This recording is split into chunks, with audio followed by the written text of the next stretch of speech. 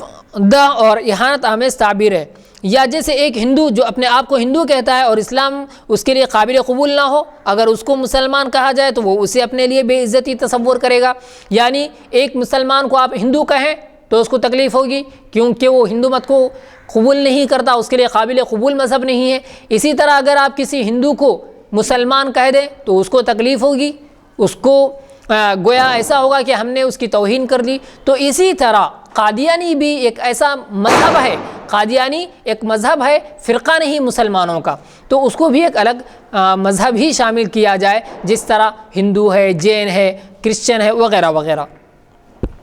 اسی طرح قادیانوں کو مسلمان قرار دینا مسلمانوں کے لیے تکلیف دہ اور اہانت آمیز ہے، یعنی اہانت سے یہ بھری ہوئی باتیں ہیں۔ تو ہم یہ کہتے ہیں کہ قادیانیوں کو مسلمانوں کے فرقوں میں شامل کرنے کی جو سازشیں چل رہی ہیں، جو کوششیں چل رہی ہیں، ان کوششوں کو ختم کر دیا جائے اور مسلمانوں کے فرقوں میں سے ایک فرقہ قادیانی کو نہ کہا جائے، شامل نہ کیا جائے، بلکہ اس کو ایک الگ مذہب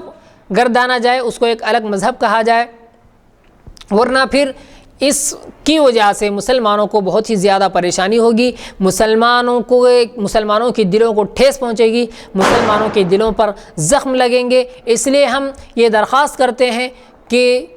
قادیانیوں کو مسلمانوں کا ایک فرقہ شمار نہ کیا جائے بلکہ ایک الگ مذہب تصور کیا جائے، اور اس طرح کے جتنے فرقے ہیں سارے فرقوں کو الگ الگ ہی گردانا جائے بلکہ اس کو مسلمانوں میں شامل نہ کیا جائے۔ بس اللہ رب العزت سے ہم دعا کرتے ہیں کہ اللہ رب العزت ہم تمام کو یعنی تمام مسلمانوں کو اور اسلام کو اسلام کے دشمنوں کی سازشوں سے محفوظ رکھے، اور اسلام کے خلاف جتنی سازشیں ہو رہی ہیں ان تمام سازشوں کو اللہ رب العزت تہس نہس کر دے اور ناکام بنائے، اور اسی طرح اللہ رب العزت اسلام کا علم ساری دنیا میں بلند کرے اور اسلام کا بول بالا فرمائے، اور اللہ رب العزت تمام مسلمانوں کی جان کی، مال کی، عزت کی، آبرو کی، ایمان کی حفاظت فرمائے۔ آمین۔ وآخر دعوانا ان الحمد للہ رب العالمین۔ والسلام علیکم۔